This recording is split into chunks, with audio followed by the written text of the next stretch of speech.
Hey guys, today in this video, I'll guide you through how you can turn off a proxy server on Windows 10. Watch till the end to grab everything properly.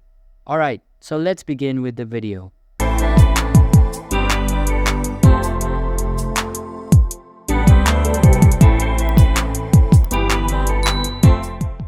First things first, open the search menu from the bottom left corner of your screen and search for Internet Explorer. Once you find it, go ahead and open it up.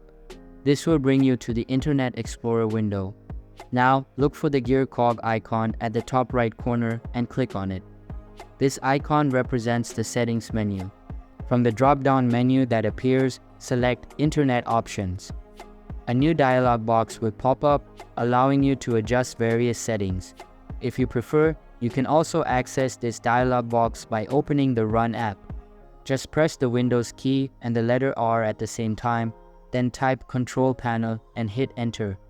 Once you are in the Control Panel, navigate to the Network and Internet tab and select Internet Options from there. Now, in the Internet Options window, go to the Connections tab. Here, you will find a button labeled LAN Settings. Click on this button to open the local area network settings. In this section, you will see an option for Proxy Server. Make sure to disable the Proxy checkbox. This will turn off the proxy server settings on your computer. After you have unchecked the box, click on OK to save the changes you made. So that's basically how you can turn off a proxy server on Windows 10. So that's all for this video. If you found this helpful, consider subscribing. And I'll see you in the next one. Thanks.